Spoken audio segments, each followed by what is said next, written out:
নমস্কার দর্শক বন্ধুরা, আজকের ভিডিওটি শেষ পর্যন্ত অবশ্যই দেখবেন, কারণ গত কয়েকদিনের ঘটনা প্রবাহে ইপিএস 95 পেনশন আন্দোলনকে ঘিরে একের পর এক গুরুত্বপূর্ণ আপডেট সামনে এসেছে। জাতীয় পর্যায়ের বৈঠক, আলোচনা, আবার বিভিন্ন শ্রমিক সংগঠনের অবস্থান পরিবর্তন এবং আদালতের সাম্প্রতিক পর্যবেক্ষণ পর্যন্ত অনেক বিষয় নিয়ে নতুন তথ্য প্রকাশ্যে এসেছে। আজ আমরা ধারাবাহিকভাবে সব কিছু সহজ ভাষায় আলোচনা করব, যাতে কোনো গুরুত্বপূর্ণ তথ্য আপনার বাদ না যায়। সবচেয়ে আগে শুরু করা যাক হাওড়ায় অনুষ্ঠিত এনএসসির জাতীয় কার্যনির্বাহী কমিটির বৈঠক দিয়ে। এই বৈঠকে 5টি গুরুত্বপূর্ণ সিদ্ধান্ত নেওয়া হয়। পরে সেই সিদ্ধান্তগুলো বাস্তবে কিভাবে কার্যকর করা হবে তা নিয়ে 8ই জুলাই জাতীয় স্তরের একটি জুম বৈঠকও অনুষ্ঠিত হয়। এই জুম বৈঠকের মূল উদ্দেশ্য ছিল শুধু সিদ্ধান্ত ঘোষণা করা নয়, বরং দেশের প্রতিটি সদস্যের কাছে সেই সিদ্ধান্ত পৌঁছে দেওয়ার পরিকল্পনা তৈরি করা। বৈঠকে জানানো হয় যে এখনও বহু সদস্যের কাছে স্মার্টফোন নেই, তাই শুধুমাত্র সোশ্যাল মিডিয়ার ওপর নির্ভর করলে হবে না। মাঠ পর্যায়ে গিয়ে প্রত্যেক মানুষের কাছে আন্দোলনের বার্তা পৌঁছে দিতে হবে। এখানেই আরেকটি গুরুত্বপূর্ণ বিষয় তুলে ধরা হয়। আন্দোলনের প্রতিটি কর্মসূচি দীর্ঘ পরিকল্পনার মাধ্যমে তৈরি হয়েছে, তাই শুধু সমর্থন জানালেই হবে না। প্রত্যেক সদস্যকে নিজের এলাকায় সক্রিয় ভূমিকা নিতে হবে এবং বাস্তবায়নের প্রতিটি ধাপ সফল করতে হবে। এরপর আলোচনায় আসে সাংসদদের ভূমিকা। বৈঠকে জানানো হয় বর্তমান ব্যবস্থায় জনগণের দাবি সরকারের কাছে সবচেয়ে কার্যকরভাবে পৌঁছায় নির্বাচিত সাংসদদের মাধ্যমে। সেই কারণে প্রত্যেক সদস্যকে নিজের এলাকার সাংসদের সঙ্গে যোগাযোগ করে পেনশনভোগীদের দাবি তুলে ধরার আহ্বান জানানো হয়।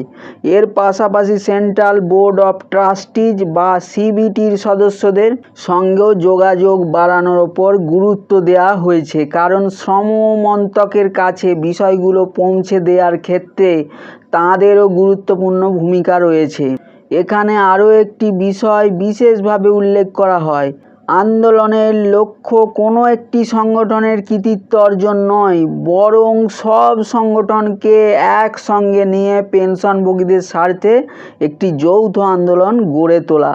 সেই কারণেই বিভিন্ন শ্রমিক সংগঠনের সঙ্গে ধারাবাহিকভাবে যোগাযোগ চালিয়ে যাওয়ার কথা জানানো হয়েছে। এর মধ্যেই একটি বড় পরিবর্তনের কথাও উঠে আসে। আগে যে ভারতীয় মজদুর সংঘ প্রকাশ্যে আন্দোলনের পক্ষে খুব বেশি সক্রিয় ছিল না, এখন তাদের শীর্ষ নেতৃত্ব সমর্থনের বার্তা দিয়েছে বলে জানানো হয়েছে। একই সঙ্গে সংগঠনের অন্যান্য নেতারাও ভবিষ্যতেও এই সমর্থন বজায় রাখার আশ্বাস দিয়েছেন। শুধু তাই নয়, বৈঠকে বলা হয় ন্যূনতম পেনশনের দাবির পাশাপাশি মহার্ঘ ভাতা সহ 7,500 টাকার দাবিও এখন আরও জোরালোভাবে সামনে আসছে। এই পরিবর্তনকে আন্দোলনের পক্ষে ইতিবাচক অগ্রগতি হিসাবে তুলে ধরা হয়েছে। এবার আসি এমন একটি বিষয়ের দিকে যা বহু পেনশনভোগীর মনে নতুন আশার সঞ্চার করেছে। বৈঠকে জানানো হয় আন্দোলনের প্রতিনিধি দল যখন শ্রমমন্ত্রীর সঙ্গে দেখা করেছিল, তখন তাদের পক্ষ থেকে একটি সরাসরি প্রশ্ন করা হয়, পেনশন বৃদ্ধির সিদ্ধান্তে এত দেরি কেন হচ্ছে, যখন প্রতিদিন অসংখ্য প্রবীণ পেনশনভোগী কষ্টের মধ্যে জীবন কাটাচ্ছেন। শ্রমমন্ত্রী তখন জানিয়েছিলেন সরকার এমন একটি ব্যবস্থা আনতে চায় যাতে শুধু পেনশন বৃদ্ধি নয়, বরং মহার্ঘ ভাতার বিষয়টিও বিবেচনায় থাকে। সেই কারণেই পুরো প্রক্রিয়ায় কিছুটা সময় লাগছে। পাশাপাশি প্রতিনিধি দলের সঙ্গে আবারও বৈঠক করার আশ্বাস দেওয়া হয়েছিল, যদিও এই ভিডিও রেকর্ড হওয়া পর্যন্ত সেই বৈঠক এখনও অনুষ্ঠিত হয়নি বলে জানানো হয়েছে। এরপর আন্দোলনের বর্তমান পরিস্থিতি নিয়ে গুরুত্বপূর্ণ বার্তা দেওয়া হয়। বলা হয় ইতিবাচক কিছু অগ্রগতি দেখা গেলেও আন্দোলন থামিয়ে দেওয়ার মতো পরিস্থিতি এখনও তৈরি হয়নি। কারণ প্রতিদিন সময় চলে যাচ্ছে এবং বহু পেনশনভোগী এখনও তাদের ন্যায্য দাবির অপেক্ষায় রয়েছেন। তাই সবাইকে আগের মতোই সংগঠিত থেকে কর্মসূচি চালিয়ে যাওয়ার আহ্বান জানানো হয়। এখানেই ইপিএফওর ভূমিকা নিয়ে প্রশ্ন তোলা হয়। উচ্চ পেনশন এবং ন্যূনতম পেনশন দুই ক্ষেত্রেই দীর্ঘদিন ধরে সমস্যার সমাধান না হওয়ায় পেনশনভোগীদের অসন্তোষ বাড়ছে। সেই কারণেই সিডব্লিউসি বৈঠকে এই বিষয়গুলো বিশেষ গুরুত্ব দিয়ে আলোচনা করা হয়েছে। এরপর জানানো হয় আন্দোলনের ভবিষ্যৎ কর্মসূচি ধাপে ধাপে বাস্তবায়নের পরিকল্পনা করা হয়েছে।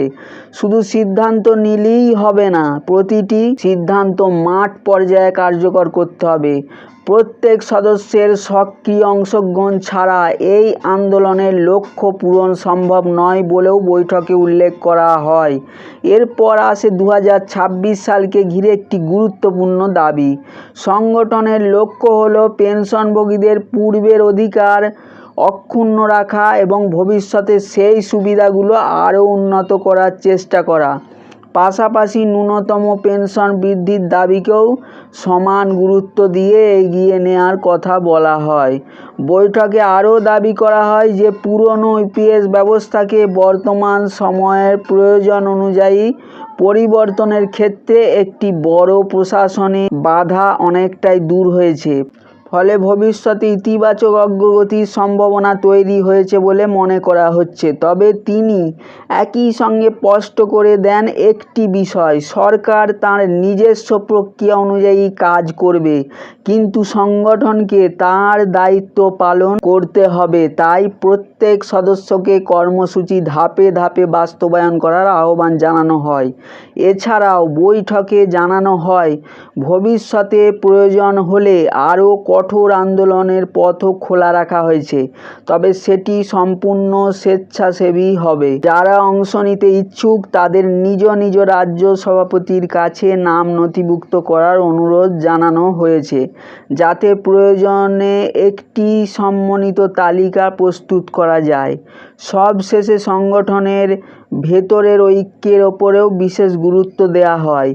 মতের অমিল থাকতেই পারে, আলোচনা চলতেই পারে, কিন্তু নিজেদের মধ্যেই বিভক্ত হয়ে পড়লে আন্দোলনের ক্ষতি হবে। তাই লক্ষ্য একটাই হওয়া উচিত, সকলকে একসঙ্গে থেকে পেনশনভোগীদের ন্যায্য অধিকার আদায়ের জন্য কাজ করতে হবে। এবার আসি সেই আপডেটের দিকে যার জন্য গত কয়েকদিন ধরে লক্ষ লক্ষ ইপিএস 95 পেনশনভোগী অপেক্ষা করছেন। সেন্ট্রাল বোর্ড অফ ট্রাস্টিজ বা সিবিটির এক্সিকিউটিভ কমিটির আলোচনা সূচিতে ইপিএস 95 পেনশনের বিষয়টি অন্তর্ভুক্ত করা হয়েছে। যদি এই তথ্য সরকারি নথির মাধ্যমে নিশ্চিত হয়, তাহলে এটি আন্দোলনের জন্য একটি গুরুত্বপূর্ণ প্রশাসনিক ধাপ হিসাবে বিবেচিত হবে। কারণ কোনো বিষয় আনুষ্ঠানিক এজেন্ডায় এলে সেটি নিয়ে বিস্তারিত আলোচনা করা বাধ্যতামূলক হয়ে যায়। এরপর আলোচনায় উঠে আসে 9 এবং 10 জুলাই অনুষ্ঠিত সরকারি বৈঠকের প্রসঙ্গ। সেখানে শ্রমমন্ত্রক, অর্থমন্ত্রক এবং ইপিএফওর শীর্ষ কর্মকর্তারা উপস্থিত ছিলেন বলে জানানো হয়েছে। এই বৈঠকে পেনশন সংক্রান্ত একাধিক বিষয় নিয়ে আলোচনা হয়েছে বলে দাবি করা হয়েছে।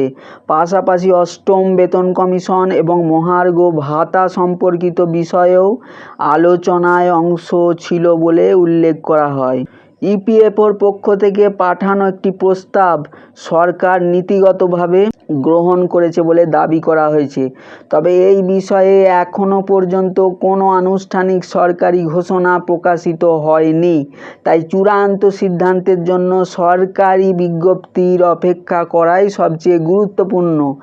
এরপর আরও একটি গুরুত্বপূর্ণ তথ্য সামনে আনা হয়। 25 জুলাই 2026 সিবিটির মূল বৈঠক আহ্বান করা হয়েছে।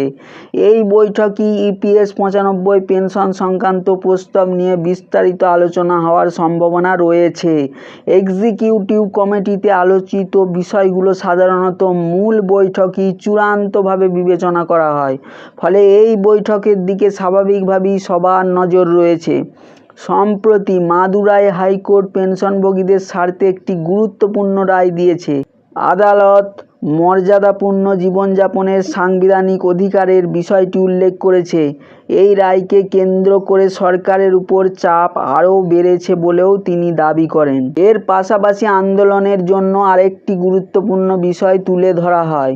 ভারতীয় মজদুর সংঘ এবং আইএনটিটিউসির উভয় সংগঠনই এনএসসির সঙ্গে যৌথভাবে আন্দোলন চালিয়ে যাওয়ার সমর্থন জানিয়েছেন।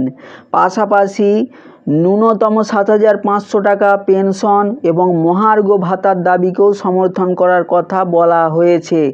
তবে এখানে একটি বিষয় আমাদের অবশ্যই মনে রাখতে হবে, এখনও পর্যন্ত অনেক তথ্য সংগঠনের পক্ষ থেকে জানানো হয়েছে। অন্যদিকে চূড়ান্ত সিদ্ধান্ত জানাবে সরকার এবং সংশ্লিষ্ট কর্তৃপক্ষ। তাই সরকারি বিজ্ঞপ্তি প্রকাশ না হওয়া পর্যন্ত কোনো বিষয়কে নিশ্চিত সিদ্ধান্ত হিসেবে ধরে নেওয়া ঠিক হবে না। তবুও গত কয়েক দিনের ঘটনা প্রবাহে একটি বিষয় পরিষ্কার, আন্দোলন এখন শুধু মাঠ পর্যায়েই সীমাবদ্ধ নেই। এটি প্রশাসনিক বৈঠক, আদালতের পর্যবেক্ষণ এবং বিভিন্ন শ্রমিক সংগঠনের সমর্থনের পর্যায়েও পৌঁছে গেছে। ফলে আগামী কয়েক সপ্তাহ ইপিএস ৯৫ পেনশনভোগীদের জন্য অত্যন্ত গুরুত্বপূর্ণ হতে চলেছে। তাই এখন সবচেয়ে বড় প্রশ্ন হলো, ২৫শে জুলাইয়ের বৈঠক কি সত্যিই পেনশনভোগীদের বহু বছরের অপেক্ষার অবসান ঘটাতে পারবে? সরকার কি নতুন কোনো সিদ্ধান্ত ঘোষণা করবে, নাকি পেনশনভোগীদের আরও কিছুদিন অপেক্ষা করতে হবে? এই সমস্ত প্রশ্নের উত্তর পাওয়ার জন্য আমরা প্রতিটি সরকারি আপডেটের উপর নজর রাখব এবং নিশ্চিত তথ্য প্রকাশ পাওয়ার সঙ্গে সঙ্গেই আপনাদের সামনে নিয়ে আসব। আপনি যদি ইপিএস ৯৫ পেনশন সংক্রান্ত প্রতিটি গুরুত্বপূর্ণ আপডেট সবার আগে জানতে চান, তাহলে ভিডিওটি লাইক করুন, চ্যানেলটি সাবস্ক্রাইব করুন এবং বেল আইকনটি অন করে রাখুন। পরবর্তী আপডেটে আবার দেখা হবে। ধন্যবাদ, নমস্কার।